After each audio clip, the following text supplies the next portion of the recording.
Peut-être me présenter à vous, pour ceux que je n'ai pas eu l'occasion de saluer individuellement. Donc, je suis Stéphane Delautrette, député de Haute-Vienne, groupe socialiste et apparenté à l'Assemblée nationale. Et j'ai souhaité, en partenariat avec Polynice, qui se présentera ensuite, organiser cette conférence sur le sujet des OGM et plus particulièrement des NTG, à l'occasion d'un débat qui a plus que commencé. Au moment où nous l'avons évoqué ensemble, on s'inscrivait dans la perspective des discussions au niveau européen et de possibles évolutions des règles européennes en matière de régulation des OGM du fait de ces NTG.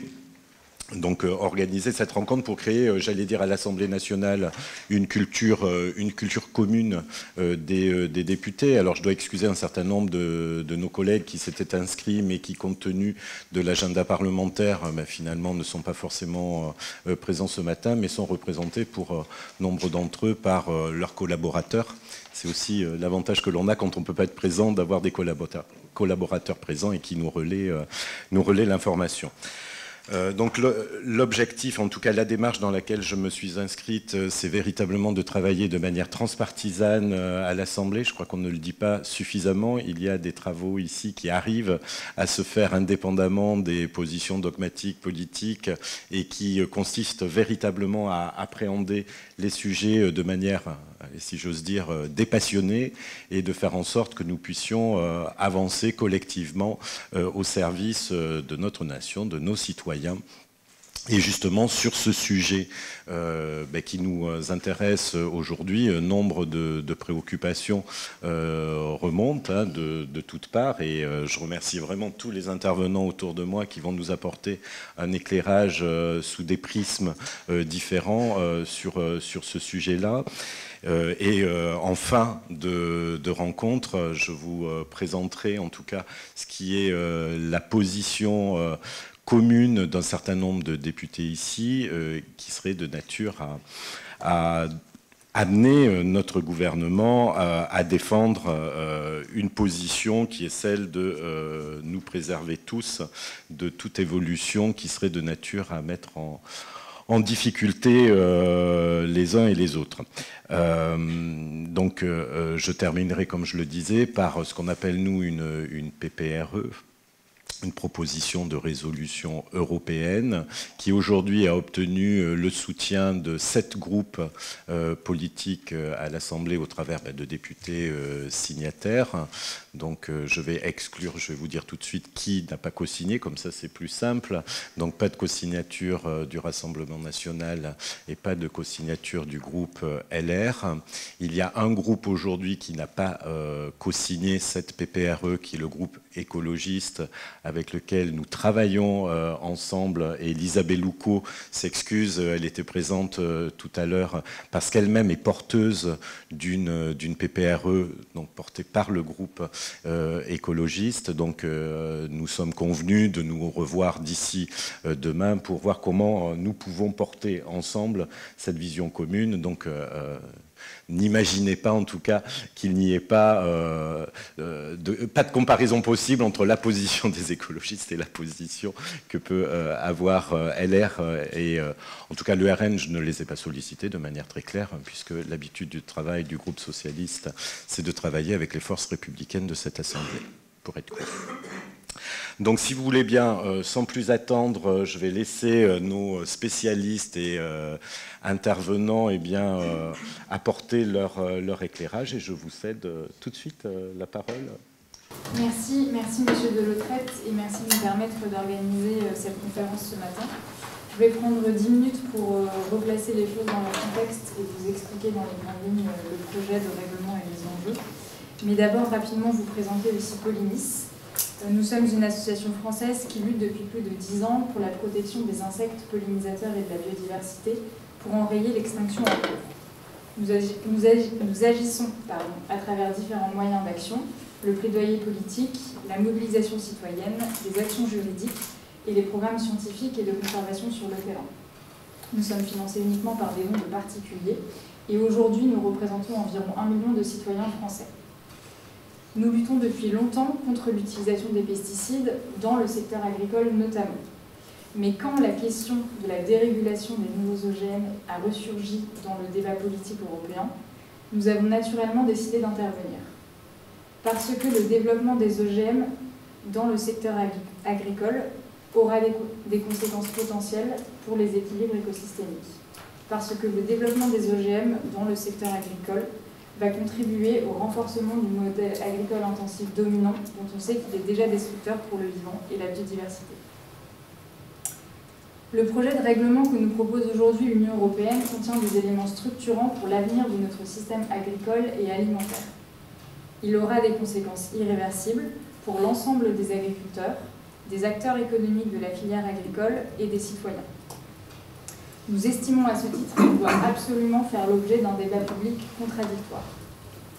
En effet, s'il est adopté, la majorité des nouveaux OGM seront exemptés de toute évaluation des risques, de toute mesure de traçabilité et d'étiquetage.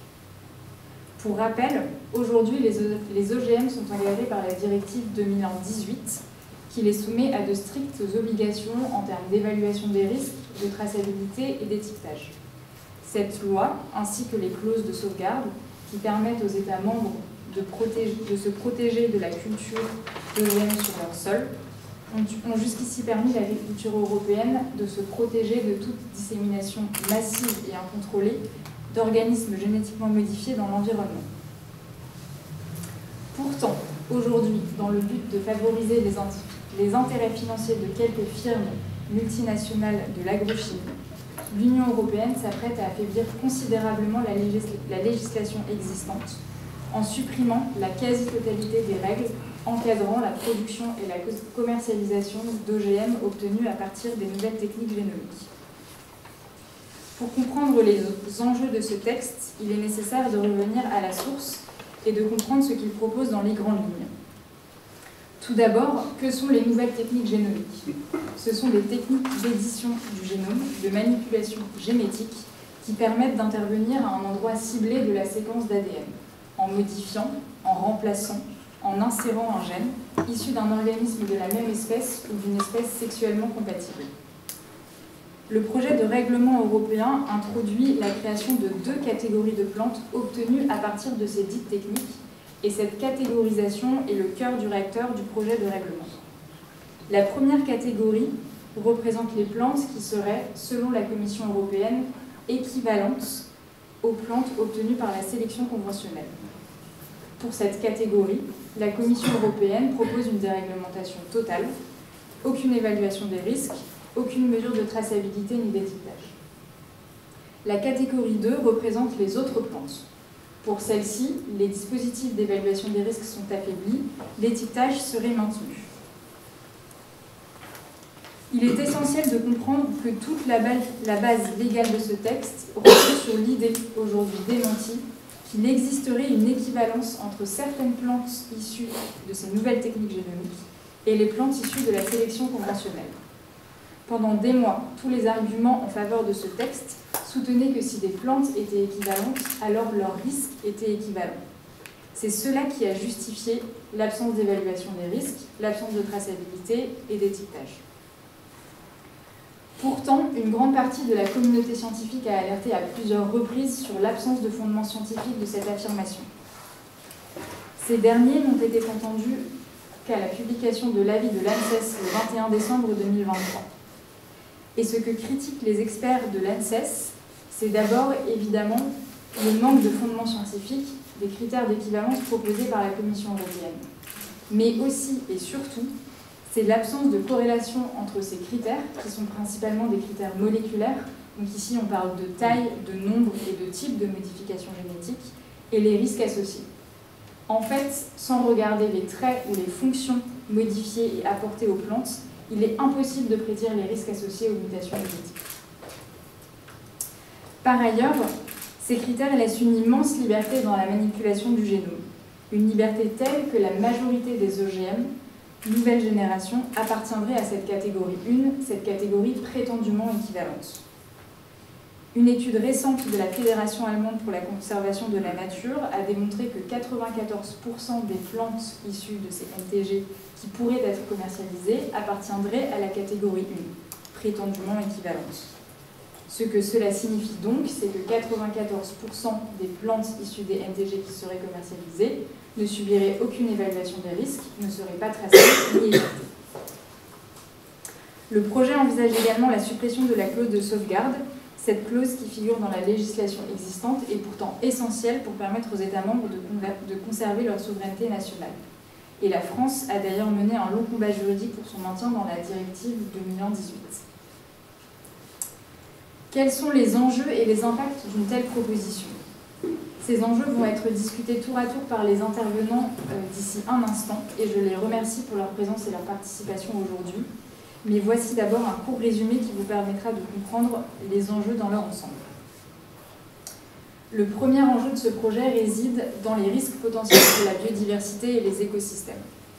Ils sont de différentes natures. Des risques pour les équilibres écosystémiques ont déjà été soulevés. Des risques pour les insectes sont également à craindre, puisque le règlement permettrait théoriquement de produire des plantes à molécules pesticides, comme les ARN ou les micro-ARN, destinées à tuer des insectes ravageurs. Est-il réellement acceptable de produire des plantes destinées à tuer des organismes vivants sans évaluation du risque au préalable? On voit bien ici l'incohérence dont parle l'ANSES quant à l'absence de corrélation entre critères moléculaires et risques. Les questions scientifiques et liées au risque seront abordées par Yves Berton. Le second enjeu qui sera abordé par Daniel Evin est la question de la coexistence et de la mise en danger de l'agriculture sans OGM, dont l'agriculture biologique. On le sait, la contamination génétique est un phénomène inévitable et incontrôlable qui rend impossible toute cohabitation entre une agriculture intensive avec OGM et une agriculture biologique ou conventionnelle sans OGM. En fait, ce projet menace directement la survie de ces filières, puisque la contamination subie réduirait sur le long terme à néant les efforts portés par les agriculteurs bio ou par les agriculteurs portant une agriculture respectueuse du vivant. Le troisième enjeu concerne les questions liées au brevet, et Guy Kessler interviendra sur ce point. De manière générale, le règlement contribuera à amplifier le phénomène rampant de brevetage du vivant, de privatisation de l'usage des plantes et d'accaparement de la nature par les multinationales de l'agrochimie, au détriment de notre réelle indépendance agricole et économique, ainsi que des alternatives existantes au modèle dominant. Le dernier enjeu concerne les droits fondamentaux des citoyens et des consommateurs, qui seraient complètement bafoués si ce texte était adopté. Il mettrait fin au droit à l'information et à la liberté de choix alimentaire, puisqu'en excluant la plupart des nouveaux OGM des exigences en termes de traçabilité et d'étiquetage, les consommateurs ne pourront pas savoir si les aliments qu'ils consomment contiennent de nouveaux OGM. Et Vanessa Mermet nous expliquera ces différents points. Pour conclure cette introduction, j'aimerais souligner le fait que les OGM, qu'ils soient d'ancienne ou de nouvelle génération, ne sont tout simplement pas nécessaires au fonctionnement de notre système agricole et à la transition agroécologique dont nous avons besoin, qui repose, elle, sur des pratiques agricoles respectueuses du vivant, sans intrants chimiques et sans OGM. Rien n'a été prouvé concernant la capacité des OGM à s'adapter au changement climatique, par exemple à des stress hydriques ou à des hausses de température. En réalité, ces caractéristiques impliquent une multitude de gènes et des interactions également entre ces derniers, et il sera probablement très difficile de les obtenir. Par ailleurs, pour qu'une culture agricole s'adapte aux effets du changement climatique, l'important ne réside pas dans les traits qu'on pourrait potentiellement conférer aux plantes, mais surtout et avant tout dans les facteurs environnementaux externes à la plante, liés aux conditions locales de culture. Les pratiques agricoles, la qualité du sol, la présence de pollinisateurs, les conditions climatiques locales. Facteurs sur lesquels les manipulations génétiques auront peu de prise. Il est donc urgent de s'atteler à la transition agroécologique dont nous avons plus que jamais besoin. Ces prétendues solutions technologiques ne permettront pas de résoudre les problèmes traversés par notre système agricole. Elles sont au contraire emblématiques d'une maladaptation. Elles feignent seulement de proposer une réponse potentielle aux symptômes de notre système malade, mais ne s'attaquent absolument pas aux causes, aux fondements structurels qui constituent le cœur du problème. Pour toutes ces raisons, aujourd'hui, nous appelons de nouveau l'Union européenne et les élus français à se positionner fermement contre ce projet de règlement. Eh bien, merci. Je crois que le décor est clairement posé. Donc maintenant, on va passer au témoignage de nos experts. Bonjour, donc je me présente, Daniel Evin, je suis agriculteur, maraîcher et céréalier en Essonne, en agriculture biologique. Depuis un peu plus de 20 ans, je suis agriculteur depuis 2000, mais avant j'ai un passé. Je suis ingénieur agronome de formation, spécialisé en amélioration des plantes. Donc mon précédent métier était sélectionneur. J'ai travaillé pendant 10 ans dans le monde de la sélection, tout d'abord pour le groupe Cargill. J'étais responsable d'un programme de recherche européen sur l'espèce colza. Et quand Monsanto s'est mis à racheter un paquet de boîtes de semences à partir des années 93-94, donc la division semences du groupe Cargill dans laquelle j'étais a été rachetée par Monsanto. Je me suis retrouvé embarqué dans l'aventure Monsanto. Je suis resté 2 ans dans cette entreprise. J'ai fait des essais OGM sur le colza. À l'époque, c'était des OGM transgéniques. Donc j'ai une petite expérience en matière de sélection d'OGM. Et aujourd'hui, je suis à ce titre référent pour la FNAB, la Fédération nationale d'agriculture biologique, sur tous les dossiers OGM. Donc, je voudrais d'abord... donc, je vais aborder principalement les questions liées à l'agriculture biologique et tout d'abord parler de l'incompatibilité des OGM, qu'ils soient transgéniques ou nouveaux OGM issus des nouvelles techniques de modification du génome. L'ensemble de ces produits ne sont pas compatibles avec l'agriculture biologique.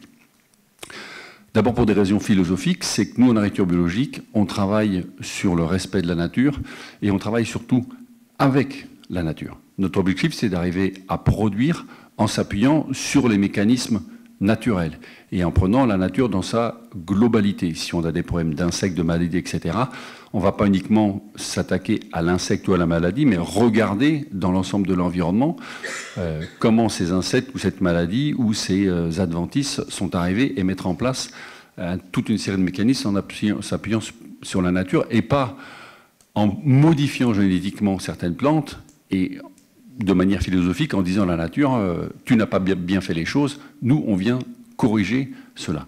Non, il y a des tas de mécanismes qui nous permettent de produire en agriculture biologique. Moi, ça fait plus de 20 ans que je suis en agriculture biologique. En agriculture, il y a, on va dire, les agriculteurs se regardent les uns les autres. Je me souviens quand je me suis installé, quand j'ai converti la ferme familiale en bio dans les années 2000, mes voisins ralentissaient devant les champs pendant un certain nombre d'années en se disant « il va se planter, il va se planter ». On se regarde, on s'observe les uns les autres. Aujourd'hui, tous mes voisins quasiment sont en agriculture biologique parce qu'effectivement, ça marche. Donc je suis assez content d'avoir réalisé ça. Maintenant, sur les impacts sur la filière bio que risquent d'amener ces nouvelles techniques. Aujourd'hui, on est en grande difficulté en agriculture biologique, alors pour des tas de raisons différentes, mais notamment parce qu'on était une filière qui était en forte progression, donc avec des conversions qui continuaient d'évoluer, et puis tout d'un coup, la consommation a chuté. Donc on a de grandes difficultés aujourd'hui à commercialiser nos produits en agriculture biologique, et principalement dans les filières longues. Moi, je suis maraîcher et je vends toute ma production en circuit court, que ce soit sur des marchés ou sur des AMAP. Je peux vous dire que les consommateurs sont là, nous font confiance et nous ont pas lâchés. Ceux qui nous ont lâchés, c'est plus ceux des circuits longs. Et en céréales, par exemple, moi je vends aujourd'hui du blé bio au même prix que le conventionnel. Donc c'est un peu compliqué. Je ne suis pas sur les ronds-points aujourd'hui. Chacun a ses propres revendications. Et nous, en agriculture biologique, celle qu'on pourrait avoir, c'est un problème de prix. Hein. Donc, dans une filière qui est en grande difficulté, on a besoin de la confiance des consommateurs. Venir avec des nouveaux OGM en disant il n'y a pas de souci, vous pouvez cultiver ces nouveaux OGM en agriculture biologique, vous pouvez imaginer qu'on va avoir une grande perte de confiance de la part des consommateurs. Ce qui nous pose problème, nous, ce qui est une ligne rouge en agriculture biologique, c'est le problème de l'étiquetage. Parce qu'effectivement, même si dans ce projet, il est écrit quelque part que les produits issus des NTG, que ce soit 1 ou 2, ne devraient pas être en agriculture biologique, dans la mesure où il n'y a aucune identification des NTG 1 de la première catégorie, bien évidemment, ces produits vont se retrouver en agriculture biologique. Et nous, on a un cahier des charges qui nous impose de ne pas délivrer dans nos productions, lorsque je vais vendre mes productions biologiques, je dois garantir à mon acheteur qu'il n'y a pas d'OGM dans mes productions. Dans la mesure où il n'y a pas d'étiquetage des produits, je serai dans la capacité de garantir à mes acheteurs qu'il n'y a pas d'OGM dans mes productions. Je vais essayer bien évidemment de ne pas acheter de produits NTG, mais il peut y avoir des tas de contaminations, notamment par mes voisins. Je vous parle par exemple du colza, moi qui ai travaillé sur cette espèce. Les contaminations d'un champ à l'autre en colza sont extrêmement importantes, et c'est pour cette première raison que l'espèce colza, notamment lors des premières cultures transgéniques, a été interdite à la commercialisation en Europe, liée au fait que les contaminations polliniques sont extrêmement importantes. Donc par exemple, si dans l'espèce colza, vous mettez des NTG, vous pouvez être sûr qu'il y en aura partout, dans toutes les cultures. Donc ça veut dire que moi, je ne pourrai plus délivrer de production de colza indemne d'OGM. Donc on a un gros problème de contamination. Et puis l'autre problème, je pense que Yves Berthaud, qui est là, je ne vais pas en parler beaucoup, mais on reviendra dessus, c'est la détection. Dans la mesure où on n'a aucun moyen aujourd'hui, et l'Europe n'a pas mis en place de moyens pour détecter ces OGM, on est dans la capacité de savoir si dans nos productions, on est contaminé. Et donc là, bien évidemment, on ne peut pas mettre, pour moi, sur le marché, des produits dont on est dans l'incapacité de détecter leur présence. Je trouve ça complètement fou, quoi. Et je trouve ça complètement fou qu'on n'ait pas demandé aux sélectionneurs, ceux qui vont mettre les produits sur le marché, de nous fournir ces éléments-là, parce que eux, comme les produits, quand ils mettent sur les marchés, ils ont des brevets, donc ils ont les moyens techniques, bien évidemment, de montrer qu'ils sont possesseurs de ces brevets. Donc je pense qu'on aurait pu faire le travail, et malheureusement, ce travail n'a pas été fait. Dans ce projet de règlement, donc il n'y a rien qui est précisé sur la coexistence. Donc là, ça veut dire que je pense qu'en arrière-pensée, ceux qui ont écrit ce projet-là, ils ont dit, de toute façon, il y aura des nouveaux OGM dans l'ensemble des cultures, que ce soit les cultures traditionnelles, les cultures sans OGM et l'agriculture biologique, ce n'est pas un problème. Donc là, pour nous, c'est la mort de l'agriculture biologique telle qu'on la connaît aujourd'hui. Et puis, il faut préciser que l'agriculture biologique, c'est pas simplement un truc franco-français ou européen, mais c'est quelque chose de mondial. Il y a une structure qui s'appelle IFOAM, dans laquelle nous discutons effectivement des modalités en production d'agriculture biologique. Et bien évidemment, l'ensemble des acteurs mondiaux en agriculture biologique ont décrété que ces nouvelles techniques ne pouvaient pas rentrer dans nos modes de production en agriculture biologique. Un autre point qui n'est pas du tout présent non plus dans ce projet de règlement, c'est tout ce qui concerne les contaminations. Actuellement, je vais vous prendre un exemple. J'ai un voisin, alors on n'est pas dans les contaminations par des OGM, mais dans les contaminations par des pesticides. Mon voisin fait du persil, il commercialise avec des industriels de manière assez importante. Il est irrigué avec de l'eau, son eau de forage comme d'habitude, sauf que son eau, elle est polluée par des pesticides. Lorsqu'il a livré sa production, on lui a dit « Monsieur, votre production, on ne peut pas la prendre, elle est contaminée aux pesticides. » Tout est déclassé, il n'a pas pu commercialiser, et il n'a personne contre qui se retourner non plus, parce que personne, manifestement, n'a pollué l'eau. Donc on a, oui, c'est des pollutions diffuses, donc il y a des pesticides dans l'eau, mais on est dans la capacité de trouver les responsables. Là, dans la mesure où il n'y a aucune règle de coexistence qui ont été définies, on va être contaminé, bien évidemment, et on n'aura aucun moyen de se retourner contre d'éventuels pollueurs. Dans la mesure où il n'y a aucune identification des parcelles qui est mise en place. Par exemple, si je sais, moi je fais du colza, si j'avais l'information que mon voisin allait faire un colza avec des nouvelles techniques de modification du génome, je dirais, je ne vais peut-être pas cette année faire de colza. Donc là, dans la mesure où on a zéro information, on sait très bien que nous allons être contaminés, et ceux qui vont être impactés, c'est des acteurs biologiques, parce qu'il n'y a rien qui est mis en place, notamment en matière de responsabilité. On a le cas avec le prosulfocarbe, qui est un autre herbicide extrêmement volatile. La filière sarrasin bio est en train de s'écrouler, parce que c'est un pesticide qui vole sur plus de 2 ou 3 km, qui vient contaminer l'ensemble de l'environnement. Et lorsque vous êtes contaminé, vous ne pouvez pas commercialiser parce que votre lot est défectueux par rapport aux critères d'acteurs biologiques, mais vous n'avez personne contre qui vous retournez. Donc là, il y a un énorme souci pour nous, un acteur biologique. L'autre souci aussi, et je vais terminer par là, enfin, avec deux autres arguments, c'est que dans ces nouvelles techniques, il est dit au début, dans un premier temps, notamment sur la première catégorie, qu'il y aurait une information sur les sacs de semences, sans suivi, mais juste a priori, c'est ce qui est prévu. Sauf que ces produits-là, lorsqu'ils vont être utilisés comme ressources génétiques pour faire de nouvelles variétés, toutes ces informations-là disparaissent. Donc, la première année où ces produits vont être mis sur le marché, on aura l'information, mais après, parce que faut bien s'imaginer que les variétés qu'on cultive aujourd'hui sont sélectionnées, ça dure 4-5 ans, et après, on a tout le temps des nouvelles variétés qui sont issues des variétés précédentes. Donc vous imaginez très bien qu'une fois que les premières variétés vont être cultivées, qui serviront à nouveau de ressources génétiques, l'information va disparaître. Et donc ça, pour nous, c'est un vrai problème. Et puis, je voudrais revenir sur les questions d'étiquetage. Moi, je suis en agriculture biologique, on étiquette tous nos produits, tout est tracé. Donc depuis la production jusqu'au consommateur final, vous pouvez suivre nos produits. On nous dit qu'avec ces produits, le monde va être merveilleux. On va régler tous les problèmes climatiques, il n'y aura plus de problème. La transition écologique, elle est déjà faite avec ces produits-là.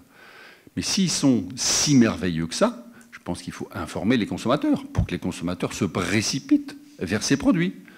Or, l'argument qui nous est dit, c'est non, il ne faut surtout pas informer les consommateurs. Mais quelque chose qui est extraordinaire, moi je pense qu'il faut le dire. Moi je suis fier de marquer agriculture biologique sur mes productions. Mais là, on est, on va dire, dans une injonction contradictoire.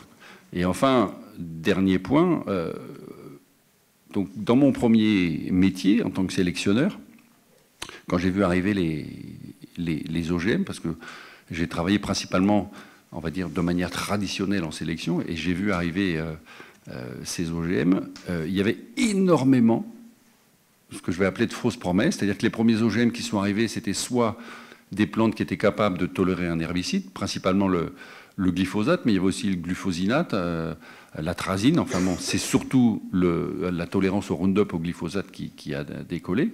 Et puis il y avait des plantes à pesticides qui produisaient une toxine, les toxines BT. Donc on nous a toujours dit, non mais ça c'est les OGM de première génération, vous allez voir ce que vous allez voir avec les OGM de deuxième génération. On va avoir des plantes qui vont tolérer, résister à la sécheresse, des plantes qui vont pousser avec beaucoup moins d'engrais, etc. Donc des tas de promesses dans tous les sens, il n'y a jamais rien eu. Et ça, c'était il y a 20 ans, plus de 20 ans quand j'étais sélectionneur. Aujourd'hui, j'entends exactement les mêmes arguments. S'il y a des journalistes dans la salle, ça serait intéressant que vous repreniez les articles d'il y a 25 ans, et vous verrez que vous pourrez faire un copier-coller avec les arguments qui sont utilisés aujourd'hui. On a exactement les mêmes promesses. Et moi, je trouve ça assez hallucinant que personne réagisse là-dessus. Voilà. Je vous remercie. Merci pour ces propos très éclairants, avec cette double expérience à la fois de sélectionneur et maintenant d'agriculteur biologique. Et je crois que vos propos sont très éclairants. Peut-être partir sur un autre terrain qui est plus celui de plus scientifique. Monsieur Berthaud, si vous voulez bien... Oui, merci. Bien, puisque vous avez commencé à vous présenter les uns et les autres, donc je suis directeur de recherche INRA honoraire. Je suis au départ phytopathologiste, et ayant développé par une technique qui était toute nouvelle à l'époque, qui s'appelait la PCR, un kit de détection de bactéries phytopathogènes. Quelques années après, quand les premiers OGM circulaient dans les cargos, le ministère m'a demandé de m'occuper de la traçabilité d'OGM et on a créé une équipe INRA à ce propos. Je suis le coordinateur de différents programmes, dont CoExtra, qui était le plus important programme sur la traçabilité et la coexistence des filières OGM et non-OGM. Vous avez un bouquin de 700 pages, si vous voulez que je vous le donne, qui résume assez bien, mais je peux vous faire des résumés. Ouais. Voilà. 700 pages de résumé, wow. Mais je peux vous faire des raccourcis. Et je suis un des 4 cofondateurs du réseau ENGL, European Network of GMO Laboratories, qui est chargé de tout ce qui est validation des méthodes avant de l'application et qui a donné naissance aux laboratoires nationaux de référence que je coordonnais au niveau français. Bon. Alors, ces techniques dites d'édition du génome, en fait, il faut les replacer dans l'histoire. Ce sont des techniques de mutagénèse dirigée qui ont commencé dans les années 74 avec les micro-organismes. Et dès 1988, donc depuis plus de 30 ans, on emploie le terme de ciseaux moléculaires. Donc, ce n'est pas un terme nouveau, hein, c'est un terme très ancien. Et la seule différence qu'il y a actuellement, c'est que CRISPR-Cas, les différentes CRISPR-Cas qui agissent aussi bien sur de l'ADN que de l'ARN, suivant les Cas que vous utilisez, sont des systèmes qui ne coûtent pas trop cher, qui sont faciles d'expérimentation et donc qui permettent d'avoir des dizaines de milliers de cellules transformées. Il s'agit après de faire ce qu'on appelle un criblage pour trouver celle qui correspond à peu près au niveau moléculaire, au moins, à ce que l'on recherche comme modification. Le problème, c'est que ces modifications sont généralement instables et c'est pourquoi actuellement les agronomes des firmes, que ce soit de Bayer, de Monsanto, etc., et de Pioneer et tout, récemment ont sorti un article en demandant aux biotechnologues de ses propres firmes de ne pas survendre les techniques parce que la majorité des résultats de laboratoire n'étaient pas transposables au champ. Il y avait très peu de succès. Ce sont des techniques qui s'appliquent à des séquences et non pas à des sites. Et il faut vous méfier des termes qui sont employés. Il n'existe pas de GPS intragénome ou intrasubgénome ou épigénome, etc. Vous avez en fait, ce sont des séquences. Et donc ces séquences sont présentes plus ou moins homologues dans les pangénomes, puisque chaque organisme est constitué de plusieurs pangénomes. Actuellement, chez les plantes, on séquence des dizaines de milliers de pangénomes pour essayer de comprendre pourquoi quelque chose qui fonctionne sur une variété ne fonctionne pas sur une autre. Chez l'homme, on en est actuellement à des séquençages de centaines de milliers de pangénomes pour essayer de comprendre pourquoi des thérapies géniques ne fonctionnent pas chez l'un alors qu'elles fonctionnent chez une ou deux personnes. Donc il faut que vous fassiez très attention au langage et à la capture d'attention qui est faite avec le vocabulaire. Toutes ces techniques, hormis quelques cas de modification in vivo qui posent beaucoup de problèmes de chimérisme et de criblage derrière des mutants, utilisent pratiquement toutes donc, ces techniques de mutagénèse dirigée, que ce soit du CRISPR-Cas9 ou les nouvelles qui viennent de sortir et dont on nous dit qu'elles sont nettement plus efficaces et plus précises que CRISPR-Cas. C'est des rétrotransposases. Je pourrais vous donner toute une liste des différentes techniques qui sont développées et qui n'ont toujours pas abouti à des produits commerciaux. Donc toutes ces techniques utilisent ce que j'appelle des techniques connexes et des techniques in vitro. On va faire pour les plantes des protoplastes, c'est-à-dire on va enlever la paroi. On va les cultiver, ce qui va induire des mutations, c'est ce qu'on appelle la variation soma-clonale, ce qu'on essaye d'éviter quand on fait par exemple de la multiplication in vitro pour multiplier certaines plantes comme les fraisiers, etc. Et vous allez ensuite faire de la transformation et vous allez apporter des grosses protéines. La Cas9, c'est une énorme protéine. Et donc, en fait, il faut tout casser pour pouvoir faire rentrer ces systèmes-là.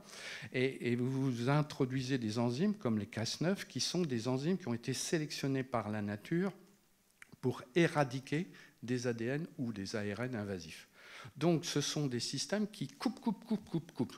Et derrière, et donc, c'est catastrophique. Donc, vous pouvez arriver à ce qu'on appelle un chaos génétique, qui est une chromotripsie, avec des produits qui vont se développer, qui vont être hérités de manière non mendélienne. Il faut donc réguler ces systèmes. Alors, c'est pour ça que les 3/4 du temps, on apporte des régulateurs, où on va les apporter sous forme de protéines purifiées.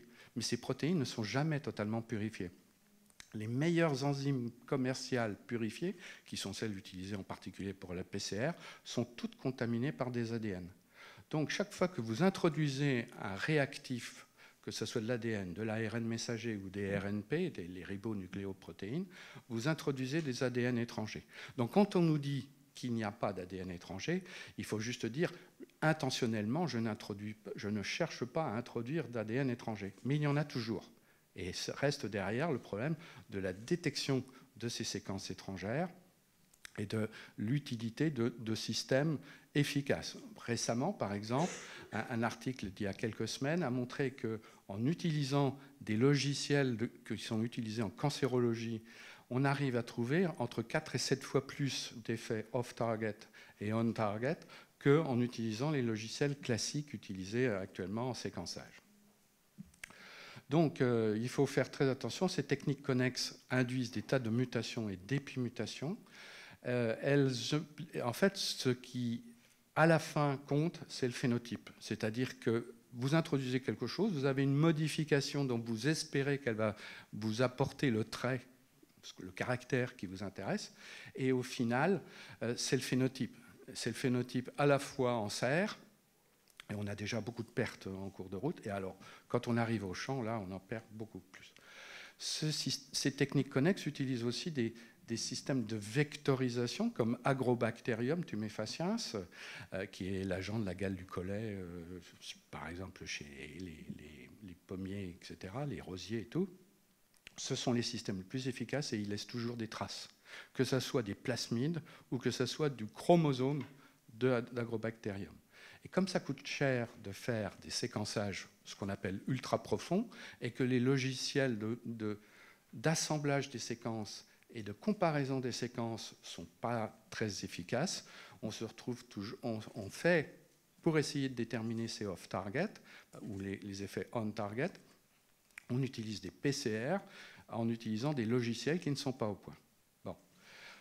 Ensuite, quand on passe à ces techniques, on utilise des techniques NTG. Alors, donc, je vous disais, il y en a des tas il y en a plus d'une quarantaine de types.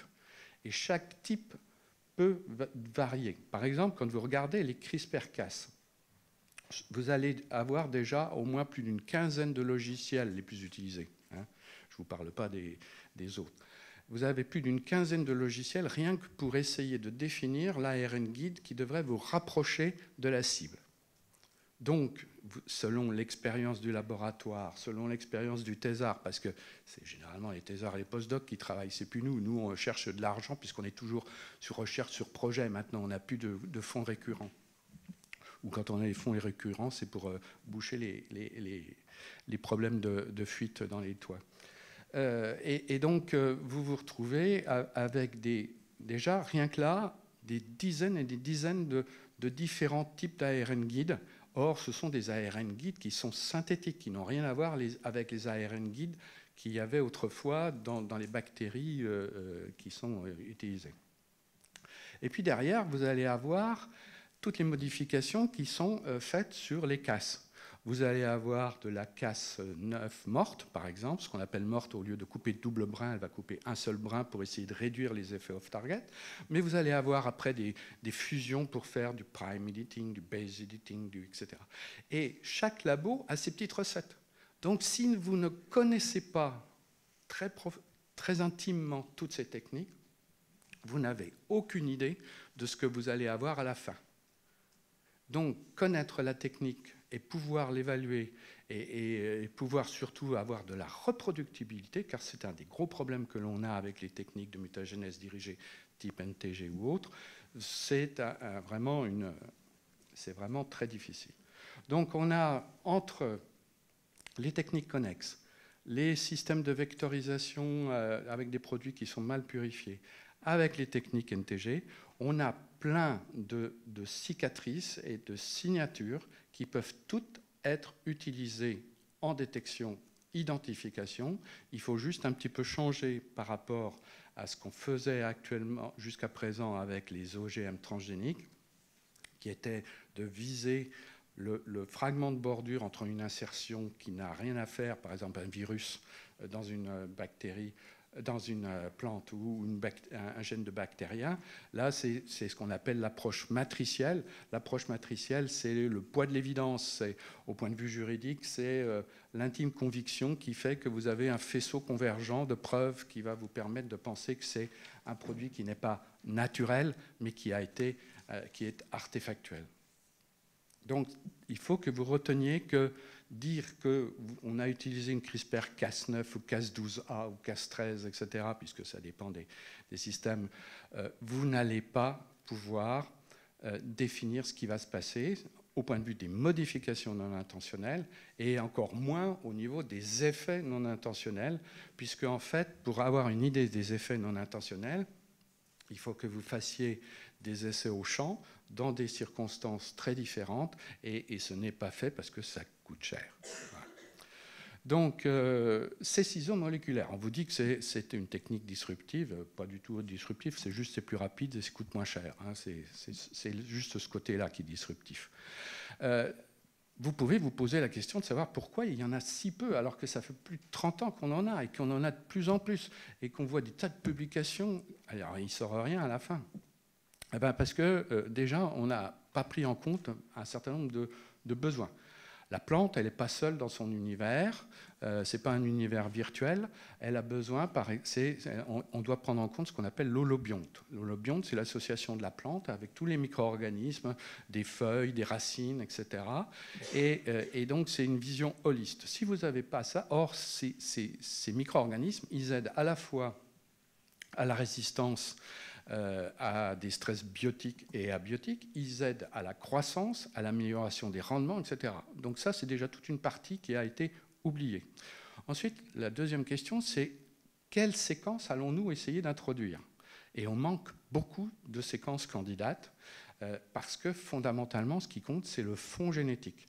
Vous avez des tas de mécanismes dont je ne vais pas vous parler, c'est la pléiotropie, l'épistasie, comment ça s'appelle, les domaines topologiquement associés qui font que, par exemple, quand vous avez une mutation ponctuelle à un bout du chromosome, du pangénome, vous allez avoir une modification de la localisation de 2 autres chromosomes quelque part qui font qu'un gène ne va pas s'exprimer. Et donc, quand vous voyez que la Commission européenne est capable de nous sortir des chiffres, depuis juillet, je peux vous dire, j'en ai cherché l'origine de ces chiffres, je ne comprends pas. Et de ce côté-là, au moins, heureusement, l'ANSES a sorti quelque chose, parce que ce que je trouve aberrant, c'est qu'il n'y ait pas eu plus d'organismes qui se soient ou autosaisis ou qui aient été saisis, parce que clairement, il n'y a aucune base biologique à ces chiffres. Et il faut vous dire qu'en plus, si vous regardez l'imbrication de ces systèmes, 20 modifications génétiques, 20 nucléotides, avec des délétions, etc., ça conduit tout à fait à ce qu'on appelle la biologie de synthèse.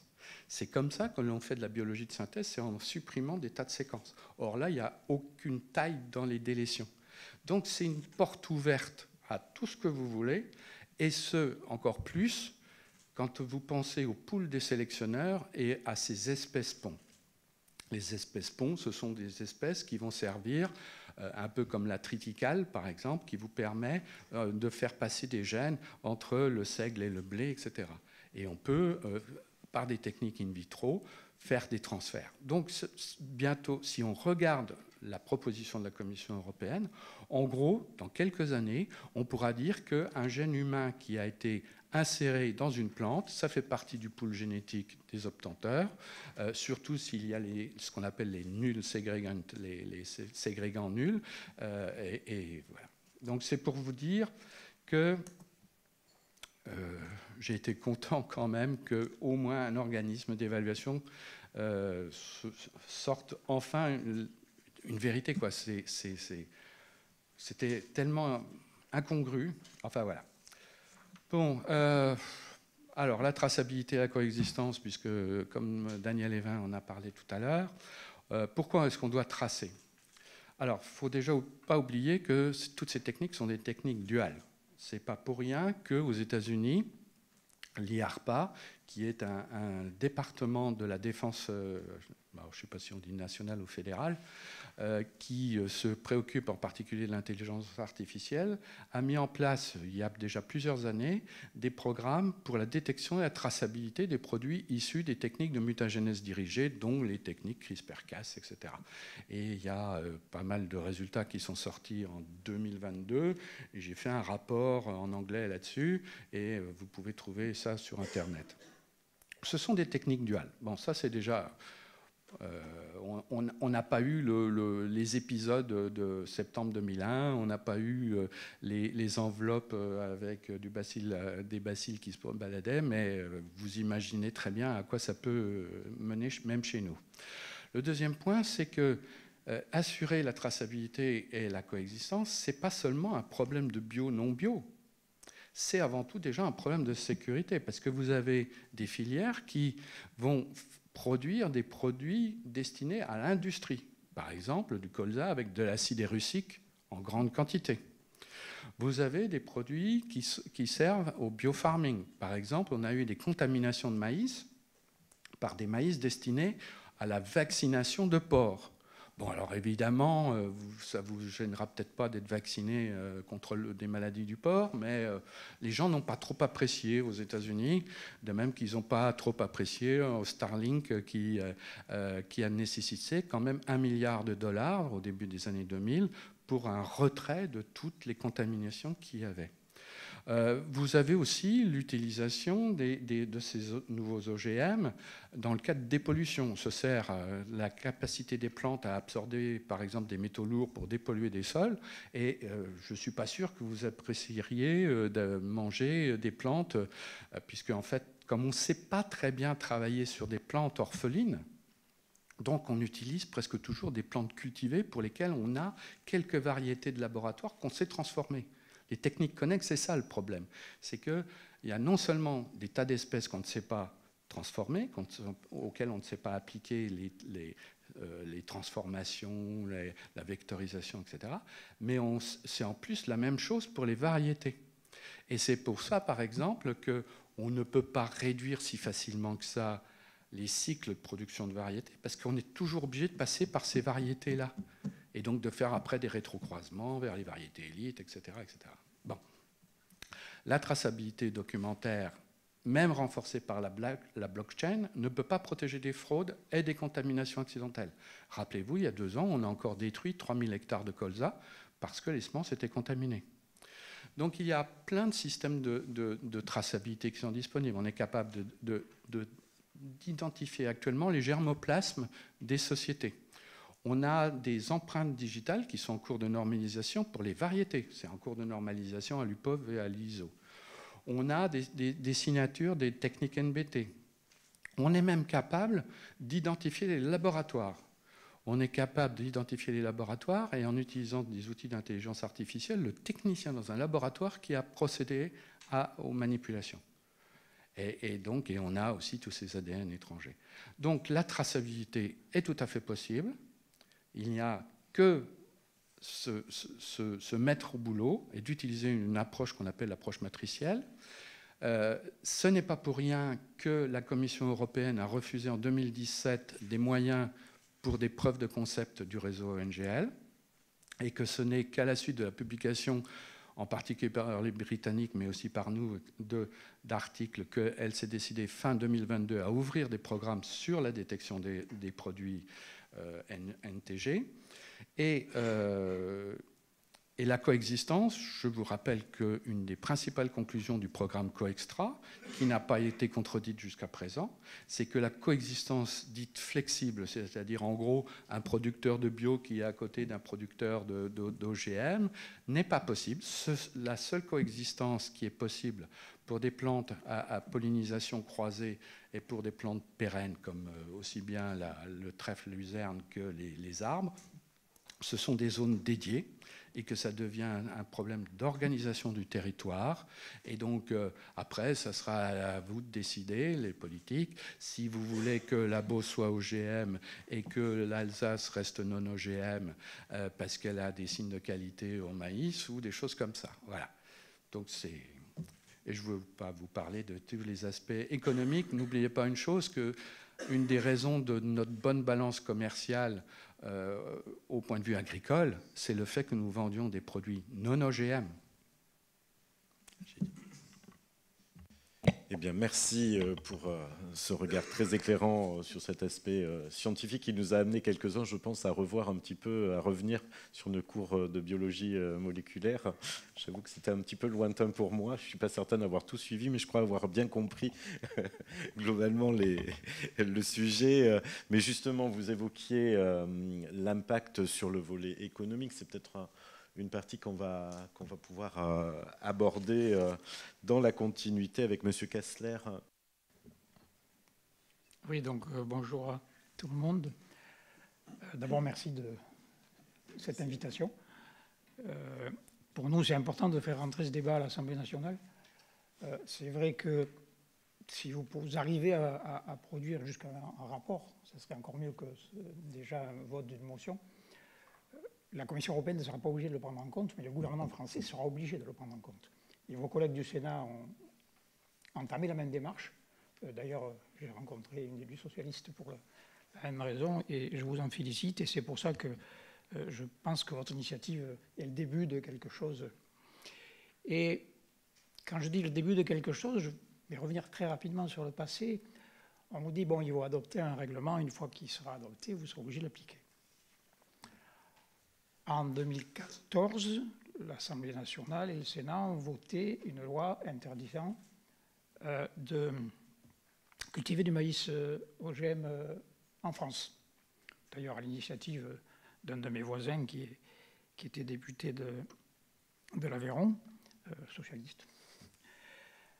Cette loi n'était pas conforme au règlement européen, ou à la directive européenne. Mais bon, la souveraineté nationale, on dit que ça n'existe plus, ça existe encore. Et cette loi a amené l'Europe, 2 ans après, à modifier sa réglementation et à adopter une directive autorisant les États à interdire la culture de certains OGM sur leur pays. Donc cette démarche, vu le coup d'accélérateur que met la Commission, le Parlement européen et tout, pour adopter à toute vitesse quelque chose qui n'a pas été débattu, peut-être on n'a pas eu le temps de tout régler avant, mais ça ne sera pas fini. Il ne faut pas s'imaginer que s'ils adoptent ce règlement inacceptable, ça sera fini. Donc ça, c'est ma première remarque. Ma deuxième remarque, bon, je ne me suis pas présenté, je m'excuse, je suis membre de la Confédération paysanne. J'étais un petit paysan dans le sud de l'Hérault où j'ai fait du fromage de brebis et du vin.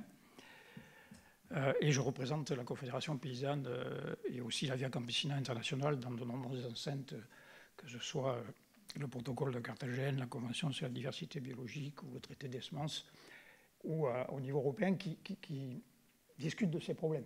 Donc ça permet d'avoir une vision un petit peu avec du recul. Et donc à l'heure actuelle, beaucoup de mes collègues sont dans la rue. Alors on se demande si ce n'est pas le ministre qui les a convoqués, puisqu'on a déjà 2 ministres, et pas celui de l'économie et celui de l'intérieur, qui soutenaient les manifestants. Bon, mais tant mieux, parce qu'on a des problèmes de revenus. Il y a vraiment des problèmes, et surtout les petits paysans. Maintenant, quand j'entends un député européen, alors pas de votre groupe, le groupe Renew, qui dit la suppression de la réglementation OGM, c'est une simplification des normes, il ne faudrait quand même pas... Alors, si simplifier les normes, ça veut dire avoir le droit d'empoisonner les consommateurs, l'environnement, et en plus, et c'est là-dessus que je vais intervenir, de donner toutes les clés de notre alimentation à 2 ou 3 multinationales au niveau mondial, bon, ben, nous, on va défendre ces normes-là. Même si d'autres normes, et j'ai passé une partie de ma vie à me battre contre certaines normes au titre syndical, mais bon, il faut savoir de quoi on parle. Alors, ce nouveau règlement, d'abord, il ne respecte pas les accords internationaux et d'autres directives européennes. Il y a un accord international sur les OGM qui s'appelle le protocole de Carthagène, qui dit que tout ce qui est issu d'application de techniques in vitro à des acides nucléiques, bon, peut-être ceux qui n'ont pas du tout de culture scientifique, ça ne veut pas dire grand-chose, mais bon, technique in vitro, c'est cultiver des cellules de plantes. Au laboratoire, une cellule de plante isolée de la plante, elle meurt, hein, donc ce n'est pas naturel. Bon, c'est des OGM, au niveau international. Et là, on a un règlement qui dit que ce n'est pas des OGM. Donc là, il va y avoir un problème. Je ne sais pas comment la Commission européenne compte le régler. Deuxième problème, c'est un règlement qui repose sur un mensonge. Là, je ne vais pas reprendre ce qu'a dit Yves Berthaud. C'est très clair, on peut détecter et identifier tous les produits issus de ces techniques génétiques. Mais là, ils partent du principe qu'on ne peut pas détecter et identifier ces produits et que donc il faut faire confiance à l'industrie qui a manipulé les gènes et qui nous vend ça. Et donc, on va proposer des normes complètement cadavranquesques, je crois que c'était comme ça qu'on dit, hein, pour l'annexe 1, qui devrait distinguer ce qui doit être réglementé et ce qui ne doit pas l'être. Mais on a dit qu'on ne pouvait pas vérifier. En dehors du fait, et l'ANSES l'a très bien démontré, que ces normes ne veulent rien dire, et là, bon, lisez le rapport de l'ANSES, ils sont plus compétents que moi là-dessus, mais de toute façon, le régulateur, le politique a déjà dit « je ne pourrai pas vérifier ». Donc allez-y, vous pouvez mentir. Il vous suffit de dire que ce que vous avez fait, ça ne dépasse pas les 20 modifications génétiques, ou que ça, voilà, que ça rentre. Et de toute façon, je ne vérifierai pas parce que je n'ai pas d'outils pour vérifier. Alors que bon, vous avez là, à l'autre bout de la table, la personne au niveau européen qui a mis en place tous les outils pour détecter et identifier tous les OGM transgéniques et qui dit qu'il n'y a pas de problème pour faire la même chose avec les nouveaux OGM. Donc ça repose sur un mensonge. Et ce mensonge fait que ce règlement, on ne l'appliquera pas, puisque l'autorité publique a déjà dit « moi je jette à la poubelle tous les moyens qui me permettent d'appliquer ce règlement que je vote ». Alors pourquoi ils font ça? Ils font ça pour une raison très simple.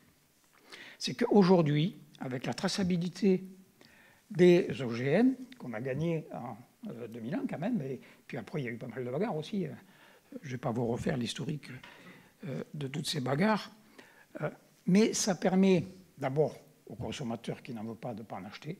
Ça, c'est la première chose. Si vous voulez vendre des OGM à quelqu'un qui n'en veut pas, vous lui dites que ce n'est pas un OGM. C'est ça la nouvelle réglementation.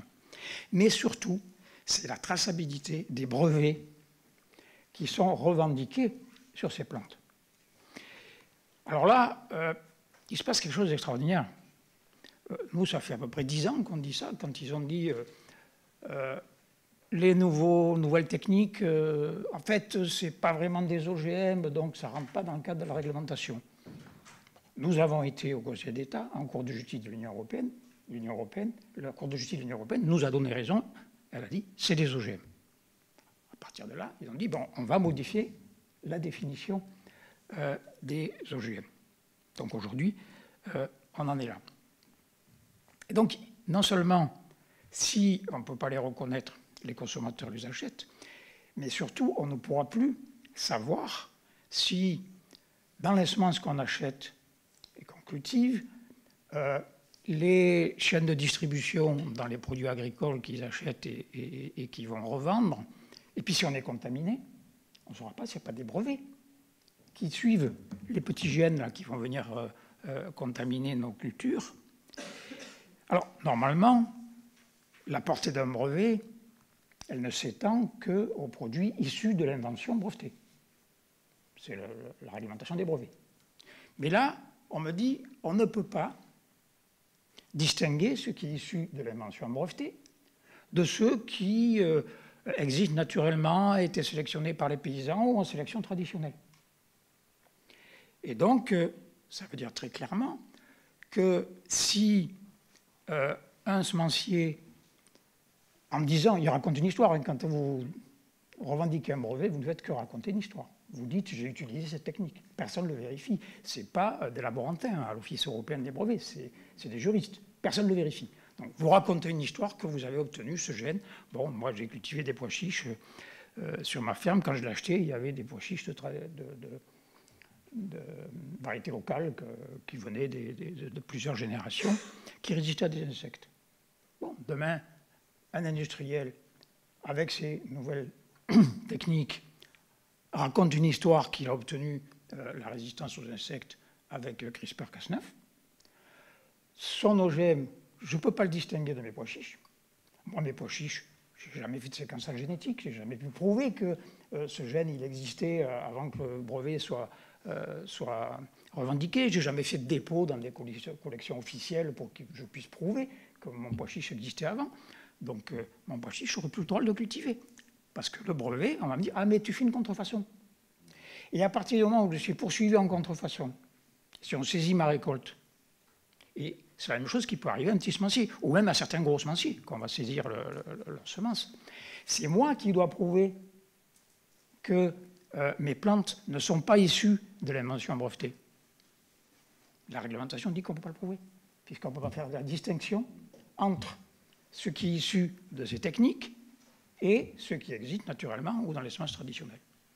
Donc ce qu'il y a derrière ce règlement, c'est une seule chose. Vous avez aujourd'hui 5 multinationales, peut-être 6, qui détiennent 60% des brevets sur toutes les semences commercialisées au niveau mondial.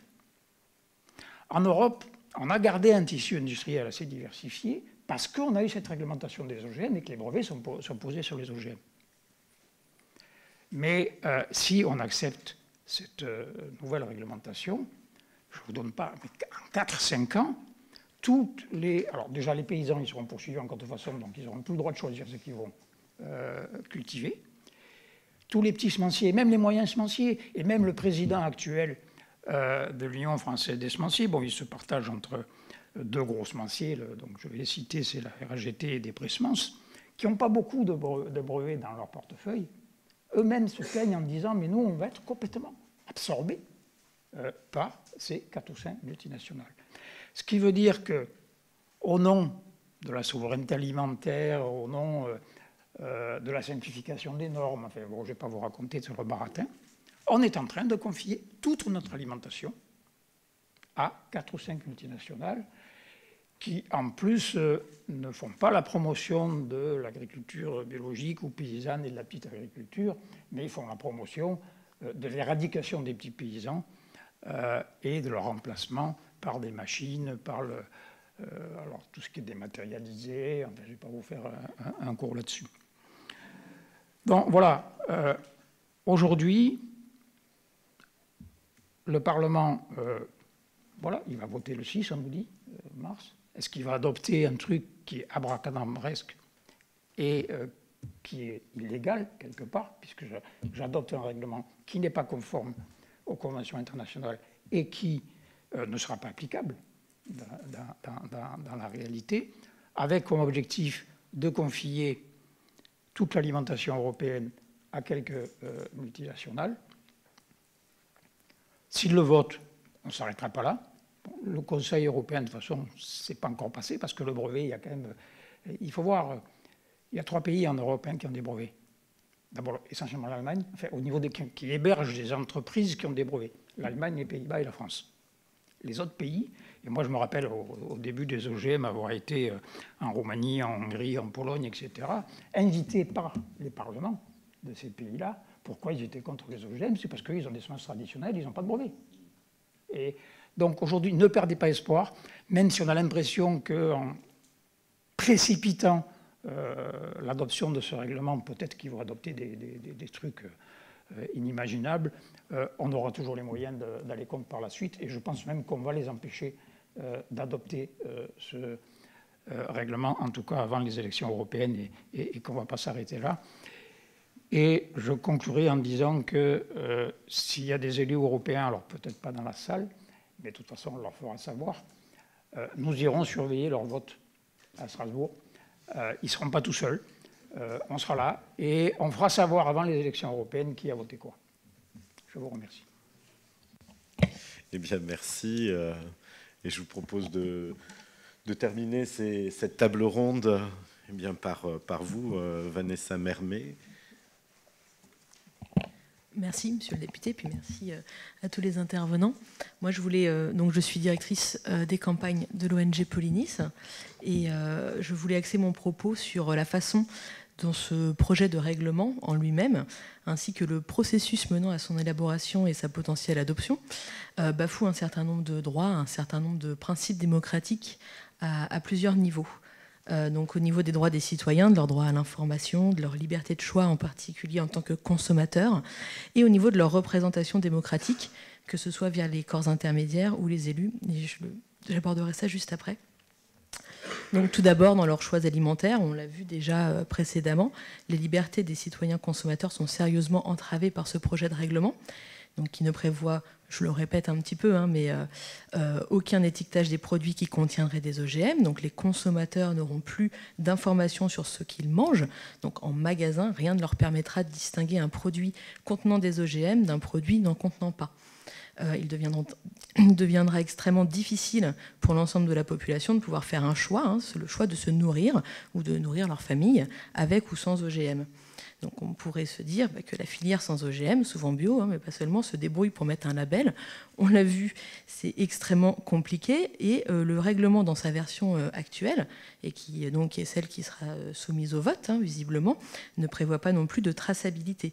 Il ne prévoit pas non plus, on a vu tout à l'heure cet enjeu d'imposer aux firmes qui commercialiseront ces plantes OGM, il ne prévoit pas de leur imposer de mettre à disposition de tous les méthodes de détection qui leur sont liées, afin de permettre à d'autres acteurs de détecter si donc une plante est bien OGM ou non. Et donc, une fois dans la nature, ces OGM seront tout simplement invisibles. Il y a même eu des tergiversations pour décider s'il fallait informer l'agriculteur sur les graines qu'il s'apprête à planter. C'était une version du règlement proposée par la rapporteure du texte en commission envie du Parlement européen. Donc, ce qui est prévu là, avec le texte qui a été voté, c'est que de la ferme à l'assiette, aucun des acteurs qui interviennent dans la chaîne de transformation ou de distribution ne soit informé de la présence ou non d'OGM dans les produits en question. Il sera très difficile, on l'a vu aussi tout à l'heure, de mettre sur pied une filière sans OGM pour satisfaire les citoyens qui ne souhaiteraient pas en consommer. La coexistence donc, entre les filières avec et sans OGM est dans les faits quasiment impossible, parce que l'une peut contaminer l'autre, on l'a évoqué aussi. Et donc des efforts inouïs devront être mis en place par les agriculteurs, les transformateurs, les distributeurs, qui voudraient tout de même essayer de garantir une alimentation sans OGM à leurs clients qui le demandent, pour un résultat marginal dans un marché submergé par des OGM cachés, qui seront le lot commun de la majorité de la population. Or, intéressons-nous peut-être à ce que veulent les citoyens consommateurs avant de leur imposer de nouvelles biotechnologies dans leurs assiettes. Un sondage réalisé par l'Institut Kantar pour Greenpeace en mai 2022 auprès de consommateurs français démontre que 92% d'entre eux souhaitent que la présence de nouveaux OGM soit indiquée sur les emballages de produits alimentaires. Donc on l'a vu, non seulement ce ne sera pas le cas avec ce projet de règlement, en plus il sera presque impossible de mettre en place un label sans OGM à cause du manque de traçabilité et de détectabilité. Donc même si certains acteurs courageux y parviendraient, ce ne sera certainement pas à une échelle permettant de satisfaire la demande de 92% de la population. Donc la volonté de la majorité de ces personnes, c'est-à-dire la volonté d'une écrasante majorité de citoyens français, ne pourra pas être respectée. Cela revient à leur vendre et à leur faire manger des OGM contre leur volonté. Ce n'est tout simplement pas acceptable. En fait, les consommateurs font des choix alimentaires spécifiques, on peut penser pour leur santé, mais pas seulement. Donc, des études de marché ont montré que, notamment, les jeunes au sens large, on va dire 18-34 ans, qui sont la classe d'âge qui consomme proportionnellement le plus de bio, puisque près de 80% d'entre eux affirment consommer bio, ils le font pour des raisons idéologiques. Ils veulent, par leur consommation, soutenir une agriculture qui respecte l'environnement, une agriculture sans pesticides, sans OGM, qui ne tue pas le vivant pour produire. Avec ce projet de règlement qui met à mal aussi la filière bio, on en a parlé tout à l'heure, c'est également cette possibilité d'adapter son mode de consommation pour défendre certaines valeurs, certains principes cruciaux pour l'avenir, qui est retiré à toutes ces jeunes générations, sans même qu'il y ait un embryon de débat sur le sujet.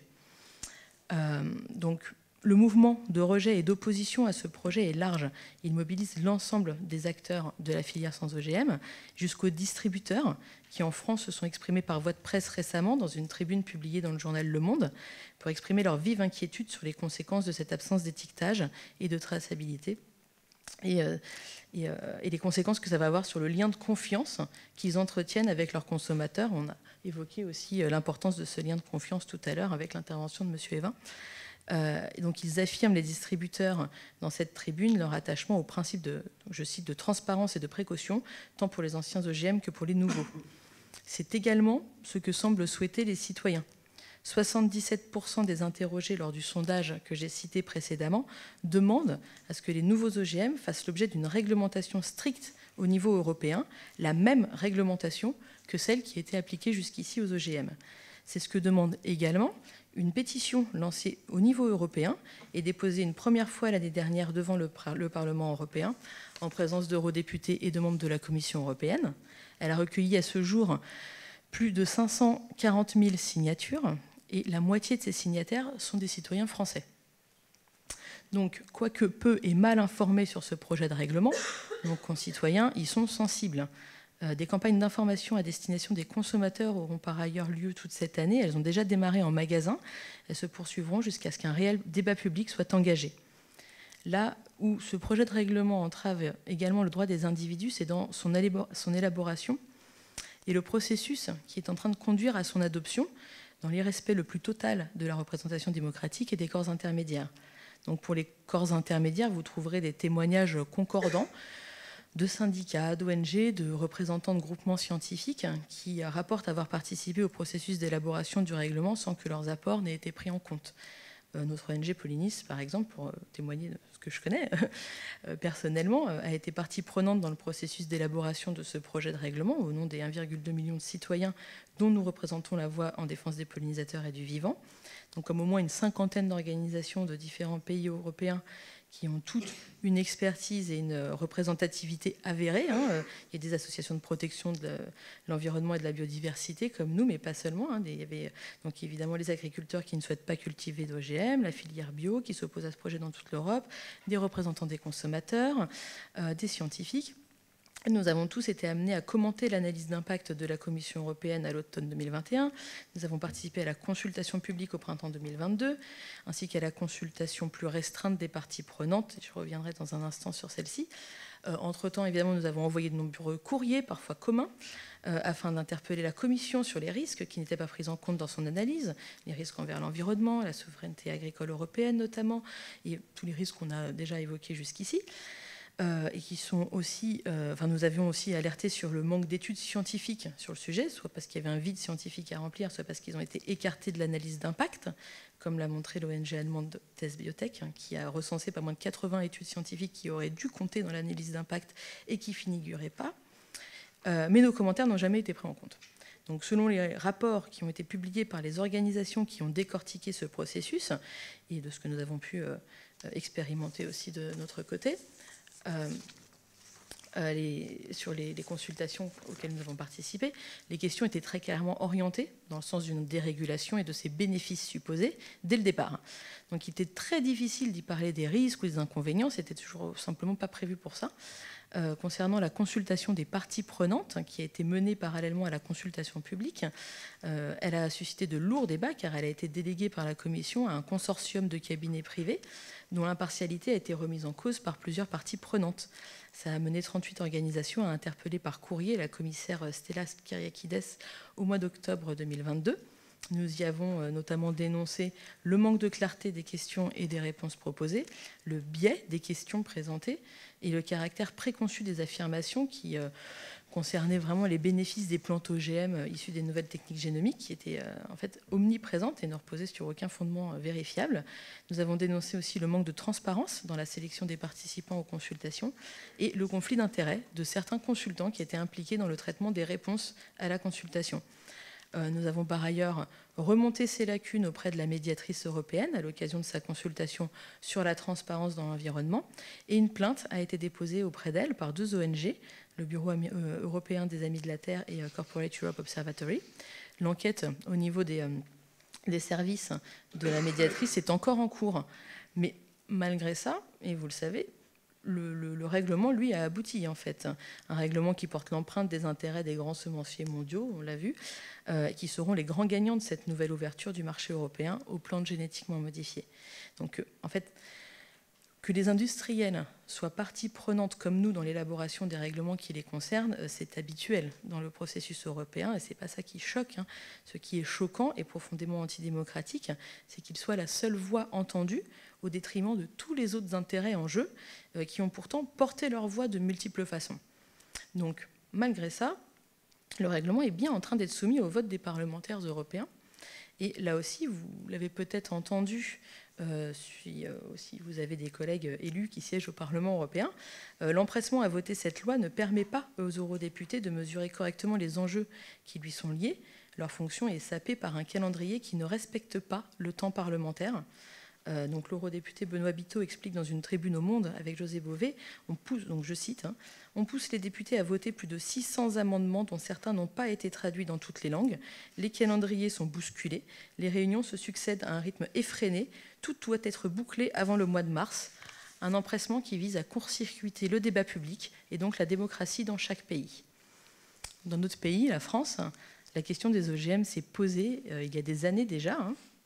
Il avait fallu la mobilisation sans faille des opposants pour obtenir quand même un débat public contradictoire qui avait à l'époque conclu au refus de ces technologies dans nos champs et dans les assiettes des citoyens français. Ce refus doit être respecté aujourd'hui et s'il faut se poser la question d'une ouverture aux nouveaux OGM, alors c'est un nouveau débat public contradictoire qui doit se tenir. Le droit des citoyens à choisir une alimentation respectueuse de l'environnement doivent être défendus. La fonction de leurs représentants élus ne doit pas être bafouée et le futur de notre système alimentaire doit résulter d'une décision éclairée et démocratique. Merci de votre attention. Eh bien, merci. On en arrive à la conclusion, ou en tout cas à la fin de la conférence, et puis ensuite on pourra, si vous le souhaitez, poursuivre les discussions, mais peut-être maintenant clairement vous dire, parce que ça a été évoqué, en gros, comment nous, députés français à l'Assemblée nationale, pouvons venir en aide à nos eurodéputés, en tout cas pour ceux qui sont convaincus de l'intérêt de travailler en la défaveur de ces évolutions réglementaires au niveau européen. Eh bien, la première des façons de le faire, c'est, comme je l'évoquais tout à l'heure, de rassembler suffisamment de forces vives au sein de cette Assemblée dans sa diversité pour porter un discours, un message commun au gouvernement et que cette position soit celle des députés de l'Assemblée nationale française et relayée au niveau européen. Alors évidemment, chaque groupe travaille avec ses eurodéputés. Pour ma part, je travaille en étroite collaboration pour rassurer monsieur mais il le sait, avec Christophe Clergeau, qui est clairement notre eurodéputé très spécialisé sur ce sujet-là. Alors, en gros, une proposition de résolution européenne, c'est quoi? C'est une ligne, donc, comme je le disais, l'adoption d'une posture des députés qui puisse être relayée au niveau national. Alors ici, dans nos processus décisionnels, c'est tout aussi compliqué qu'au niveau européen, parce qu'il ne suffit pas qu'une poignée de députés ait de bonnes intentions pour que ça puisse aboutir dans sa finalité. C'est la raison pour laquelle, comme je le disais, j'ai cherché à travailler de manière transpartisane pour m'assurer, et c'est bien l'objectif, qu'on puisse examiner cette proposition de résolution dans l'hémicycle, qui est le lieu où se décident les choses. Donc aujourd'hui, comme je l'évoquais, et je vais vous dire un petit peu, on va retrouver un certain nombre de points dans notre proposition de résolution qui convergent dans tout ce qui a pu être dit autour de cette table ronde. Il y a aujourd'hui 7 groupes politiques qui sont, en tout cas des députés représentant 7 groupes politiques de l'Assemblée, qui sont à la faveur de cette proposition de résolution. Et je pourrais dire 8 si j'associe nos collègues écologistes, mais je vous ai évoqué la raison pour laquelle, pour l'instant, ils n'étaient pas signataires de celle-ci, puisqu'ils en portent eux-mêmes une, mais il y a une grande convergence entre les deux. Alors, pour revenir peut-être sur cette PPRE, pour voir les choses aboutir, il faut déjà qu'on partage tous, en tout cas les signataires, le constat. Donc je vais revenir sur certains points du constat et qui conduisent à cette proposition de résolution. Le premier, c'est que l'apparition des OGM dans les années 90, et ça a été dit, a conduit à une définition européenne des OGM, et sur un cadre réglementaire qui a été strictement défini et qui est encore actuellement en cours sur le recours aux OGM. Donc nous considérons que cette position d'équilibre qui avait été défendue historiquement par la France est aujourd'hui remise en cause par le projet de règlement à l'examen, qui propose donc de supprimer la quasi-totalité, disons-le, des règles encadrant la production et la commercialisation d'OGM produits à partir des techniques NTG. Je rappelle que ces nouvelles techniques de génie génétique sont considérées comme des OGM par la Cour de justice européenne. Je crois que c'est ce qu'il faut rappeler, et que donc d'un point de vue législatif, ces NTG donc, doivent être assimilés à des organismes génétiquement modifiés et donc soumis aux mêmes règles d'encadrement en matière de procédure d'autorisation, ça a été évoqué, de traçabilité, ça a été évoqué par les différents intervenants, d'étiquetage ou encore de surveillance. Or, ce projet de règlement donc, tend à accréditer l'idée que les NTG ne seraient pas des OGM, et je crois que nous avons eu la démonstration scientifique que clairement les NTG sont des OGM. Donc tout cela au mépris du principe de précaution et du droit d'information des consommateurs. Il est rappelé dans l'exposé des motifs, et c'est un point important à souligner, que ces dispositions sont critiquées par un avis de l'ANSES qui remet donc en cause le fondement même de la proposition de la Commission, et que cette nouvelle réglementation donc inquiète de nombreux agriculteurs, distributeurs et associations de consommateurs. Donc, comme je le disais, cette présente résolution vise à positionner l'Assemblée nationale en faveur du maintien de la réglementation actuelle des OGM. Donc je ne reviendrai pas, je vais vous donner un petit peu la structuration de l'exposé des motifs, mais nous revenons sur le fait du risque de dérégulation des NTG qui est en préparation, et nous retrouvons les arguments qui ont pu être développés par les uns et par les autres, mais peut-être insister sur un point particulier, parce qu'on essaie de nous faire, au travers de cette évolution, intégrer le fait que dès lors qu'il y aurait moins de 20 mutations géniques, cela ne pourrait pas être considéré comme OGM. Or, si je m'en tiens, et je parle sous couvert du plus scientifique que de nous tous autour de cette table, c'est dès la première modification, on a déjà un organisme qui est génétiquement modifié. Donc ce n'est pas le nombre de modifications qui va induire des risques, c'est dès la première modification, il y a risque.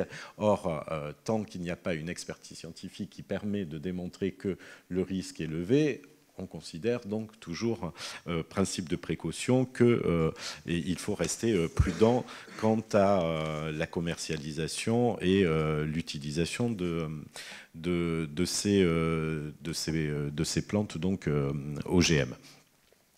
Donc une analyse scientifique infondée, je crois que la démonstration a été apportée, et toujours dans l'attente aussi de la production d'un rapport complet. Et nous espérons que ce rapport complet de l'ANSES pourra être remis aux eurodéputés avant que le texte soit voté.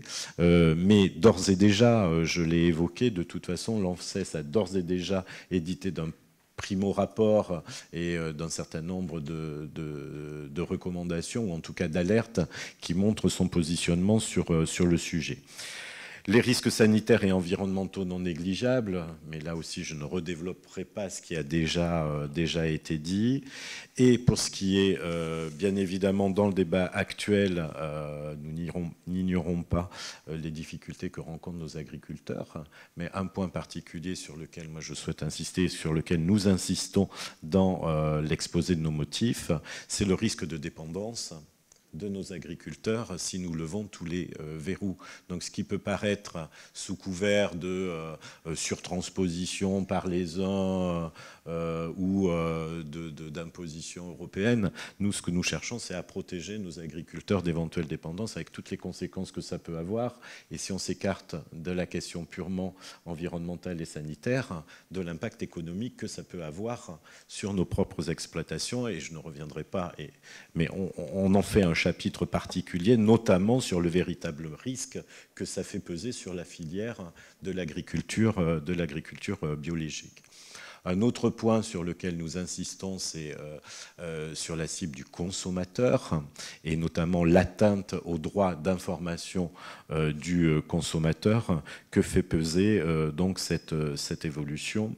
Et enfin, le fait tout simplement de nous priver, et ça a été évoqué, de nous priver au niveau national, et ça a toujours été la ligne de la France, que de pouvoir décider, ou d'interdire surtout, la culture d'OGM, et ça a été évoqué, ça a été un long combat mené par la France, et là on est dans quelque chose de totalement transpartisan, parce que ça a été porté aussi bien par des gouvernements de droite que par des gouvernements de gauche. Donc nous devons, et nous en apportons la démonstration par la signature, les signatures nombreuses, que sur ce point-là, un certain nombre de députés français, quelle que soit leur appartenance politique, partagent ce positionnement. Donc, nous en arrivons donc à la demande qui est formulée, donc où notre premier point, c'est d'enjoindre la Commission européenne à revoir sa proposition de règlement pour y inclure une évaluation complète des risques des plantes NTG. Nous invitons, en deuxième point, le gouvernement à intervenir auprès des États membres de l'Union européenne et de la Commission européenne afin qu'une clause de sauvegarde soit ajoutée à ce texte, et favorable au maintien et que nous sommes favorables au maintien de la réglementation OGM actuelle, étendue donc pour les NTG, afin de garantir que le principe de précaution soit bien appliqué dans l'ensemble de l'Union européenne et qu'aucune variété d'OGM ne puisse être commercialisée ou cultivée sans s'être assurée en amont de son impact positif sur la durabilité des écosystèmes et sur la santé des citoyens. Cette vigilance doit être conservée au-delà de la mise sur le marché et permettre, le cas échéant, le retrait de plantes qui se révéleraient en contradiction avec l'impératif de sécurité alimentaire et environnementale. Donc, nous tenons évidemment à disposition le texte complet de cette proposition de résolution. Le processus chez nous, c'est que courant février, donc cette PPRE va être examinée en commission des affaires européennes, que fonction de si nous arrivons à emporter le vote, la validation de la commission, eh bien, pourrait être présentée en semaine de l'Assemblée au niveau de l'Assemblée nationale. Donc nous espérons bien y arriver du fait aussi du caractère transpartisan de cette démarche. Tout cela avec un examen, nous l'espérons, le plus rapidement possible, parce que le calendrier, ça a été évoqué, cette précipitation au niveau européen dans les instances décisionnelles nous interroge. Quoi qu'il en soit, le processus décisionnel européen est assez complexe. Nous aurons de toute façon toute opportunité d'agir, quand bien même le vote à l'Assemblée ne se ferait pas avant le vote européen. Il y a dans la poursuite du dialogue le trilogue qui nous permet à un moment aussi d'apporter, parce que avant qu'une décision soit prise, il y a un processus relativement long, donc ce travail n'est pas vain, bien au contraire. C'est le début d'un travail qui trouve aussi son écho au Sénat, donc nous verrons aussi avec nos collègues sénateurs comment collectivement parlementaires français pouvons adjoindre nos forces pour porter ce message-là. En tout cas, soyez assurés que nous ne lâcherons rien. Cette ligne-là, nous la tiendrons jusqu'au bout, et en espérant, et nous en sommes convaincus, qu'au bout du bout, nous arriverons à faire infléchir la position. Voilà le mot que je voulais vous adresser, et maintenant, je vous cède la parole. Je vous remercie pour votre invitation et pour votre engagement, qu'on va soutenir, évidemment. Je voulais dire qu'on avait l'impression, jusqu'à tout récemment, qu'à Bruxelles, il y avait une sorte de consensus qui s'était dessiné entre une partie du monde scientifique, les fermes agro-industrielles et une grande partie aussi des responsables politiques qu'on entendait sur ces sujets. Et tous semblaient miser sur l'arrivée imminente des NGT pour sauver notre monde des conséquences funestes du modèle agricole industriel intensif en intrants chimiques. C'est un discours qu'on a beaucoup entendu et qu'on continue à entendre. Ils voulaient le faire tout en espérant préserver intégralement les intérêts des acteurs économiques qui tirent aujourd'hui le plus grand bénéfice de ce système. Je ne parle pas des agriculteurs qui sont sur les routes de France et d'Europe en ce moment, en train de crier leur désespoir et leur rage. En tout cas, au lieu de faire face aujourd'hui aux erreurs du passé et d'en tirer des leçons salutaires, ces mêmes acteurs, donc firmes, laboratoires publics ou privés, responsables politiques et agences sanitaires, tous ces acteurs qui portent en grande partie la responsabilité du fiasco économique et écologique qui a constitué ce modèle industriel intensif jusque-là, espèrent une fois encore échapper à la condamnation morale des citoyens et des générations futures en imposant la mise en place de nouvelles fausses solutions technologiques, comme les NGT, censées réparer tous les maux dont ils sont responsables, plutôt que d'enclencher enfin un changement de trajectoire salutaire. Ils emploient pour cela les mêmes moyens qui leur ont permis de maintenir en place le tout pesticide pendant des décennies, en se cachant notamment derrière la science réglementaire pour prétendre à l'innocuité des produits dont ils autorisaient la vente. Et s'ils reconnaissent aujourd'hui par un troublant consensus l'impérieuse nécessité de faire face au changement climatique et à la chute de la biodiversité, qu'ils ont pourtant sciemment dénigré pendant des décennies, c'est pour parer leur nouvelle solution commerciale, les NGT, pour commencer, d'une aura verte et vertueuse. Mais nous n'en sommes pas arrivés là par accident. L'effondrement de la biodiversité, l'appauvrissement des sols, les bouleversements écosystémiques profonds dont nous voyons aujourd'hui les conséquences dans les champs, sont le résultat d'un système qui a été mis en place à coup de politiques publiques, soutenu par les agences sanitaires, encouragé par les instituts publics de recherche et financé largement par les subventions. On nous a répété, jusqu'à l'écœurement, que l'Europe possédait le système le plus protecteur du monde, en confondant à dessein les grands objectifs théoriques décrits par le règlement européen et la réalité d'une science réglementaire volontairement aveugle, faite par et pour les multinationales de l'agrochimie. Les conséquences d'une utilisation massive de ces poisons conçus pour tuer le vivant a été soigneusement et volontairement dissimulée aux citoyens. C'est ce même système qui prétend aujourd'hui pouvoir imposer en toute sécurité les NGT et autres produits issus des biotechnologies à l'ensemble des agriculteurs et des citoyens.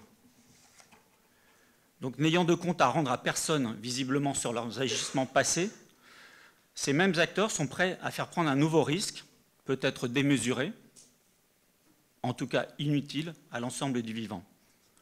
Les risques, les effets, les conséquences des produits issus des biotechnologies sur l'environnement et la santé sont très loin d'être maîtrisés, on en a parlé. En fait, ils ne sont même pas encore connus des acteurs économiques et politiques qui tentent de les imposer à marche forcée sur le marché européen. La science est encore balbutiante dans sa connaissance des micro-organismes qui composent le biome. On commence juste à entrevoir l'extraordinaire complexité des règles qui régissent les relations entre les dizaines de millions de micro-organismes qui nous permettent de vivre ensemble, nous, organismes vivants, plantes, animaux, humains. Donc oui, il y a bien une véritable révolution scientifique qui a démarré et qui aura certainement des conséquences énormes pour chacune et chacun sur cette planète. Pour le pire, et j'espère aussi pour le meilleur, dans le domaine médical notamment, à terme. Mais la révolution des biotechnologies, comme on l'entend souvent, mais ce n'est pas la révolution des biotechnologies comme on entend souvent cette révolution scientifique, c'est la microbiologie moléculaire dont les biotechnologies, qui nous semblent magiques aujourd'hui, ne sont pourtant qu'un avatar grossier et absolument pas maîtrisé. Alors qui prendra dans les années qui viennent la responsabilité et le coût financier et environnemental des dégâts que ces NGT et ces nouvelles technologies ne manqueront pas de produire? S'adressera-t-on encore aux citoyens, à qui on demande par exemple aujourd'hui de payer sans se plaindre les coûts extravagants de la dépollution des nappes phréatiques et de l'eau potable, sans jamais le mettre en balance avec les bénéfices réels que les agriculteurs en tirent? Est-ce qu'on demandera aux citoyens d'assumer à nouveau, collectivement, une dette écologique honteusement élevée, dont nous laisserons nos enfants assumer presque seuls les conséquences, alors que les bénéfices tirés des décennies d'agriculture intensive lourdement subventionnée, qui nous ont mis dans cette situation aujourd'hui, n'ont profité qu'à une poignée d'agro-industriels qui ne sont même pas considérés aujourd'hui comme redevables. Je le répète puisqu'il le faut, l'extinction en cours de la biodiversité est un enjeu crucial que nous devons affronter au plus vite, et pas un prétexte pour imposer de nouvelles biotechnologies qui pourraient les précipiter encore davantage. Les conséquences à terme, si l'on ne réussissait pas à inverser rapidement cette tendance, pourraient être catastrophiques pour l'ensemble des espèces, mais aussi pour nous. L'effondrement de la biodiversité nous privera à terme de ce qu'on appelle aujourd'hui les services écosystémiques indispensables, assurés par les organismes vivants. La pollinisation de nos cultures, évidemment, et 85% des plantes à fleurs connues à travers le monde par les abeilles et les insectes pollinisateurs, ou l'activité essentielle des vers de terre et des organismes qui décomposent les matières organiques et assurent la fertilité des sols, par exemple. Donc c'est donc un sentiment d'urgence qui nous pousse à agir aujourd'hui, et le poids écrasant de la responsabilité morale vis-à-vis des générations futures, à qui nous nous apprêtons à transmettre un monde silencieux, vidé d'une part essentielle de la diversité et de la beauté qui enchantent l'humanité depuis des millénaires. Nous entendons désormais par tous les moyens possibles, et avec l'aide de nos représentants politiques, et merci pour cet engagement, 1. Empêcher la mise en place à marche forcée d'une réglementation autorisant dans toute l'Europe des produits issus des biotechnologies dont les effets ne sont absolument ni connus ni maîtrisés. 2. Assurer que la France puisse toujours exercer un droit de retrait pour protéger son territoire national et servir de modèle au reste des pays européens. Imposer d'urgence une révision des procédures d'évaluation et d'autorisation des produits qui ont permis la contamination massive de tout le territoire et les effets aujourd'hui hors de contrôle des pesticides sur la biodiversité. Car ce sont ces mêmes procédures qui sont aujourd'hui convoquées pour évaluer les NGT, exonérant à nouveau les firmes qui vont les commercialiser de toute responsabilité financière ou morale à l'avenir. Il faut aussi amorcer d'urgence et de façon collective un changement radical dans la manière de produire notre nourriture pour permettre aux agriculteurs de se passer de tout intrant chimique ou génétique dans les années qui viennent et de renouer avec la prospérité et l'indépendance vis-à-vis des industries. Une telle révolution renouvellerait le pacte qui unit historiquement les agriculteurs aux citoyens qu'ils nourrissent par leur travail. Ce serait le garant d'une paix retrouvée et ça permettrait d'assurer un revenu décent à tous les agriculteurs et le soutien moral qu'ils sont en droit d'attendre. Voilà, merci. Eh bien, merci beaucoup. Merci tout d'abord à nos intervenants pour leur éclairage dans ce débat et leur disponibilité. Merci à Pollinis pour l'organisation partenariale de cet événement. Je voudrais aussi remercier mes collaborateurs, et en particulier Adrien, qui s'est beaucoup investi dans l'organisation à vos côtés pour l'organisation de ce temps.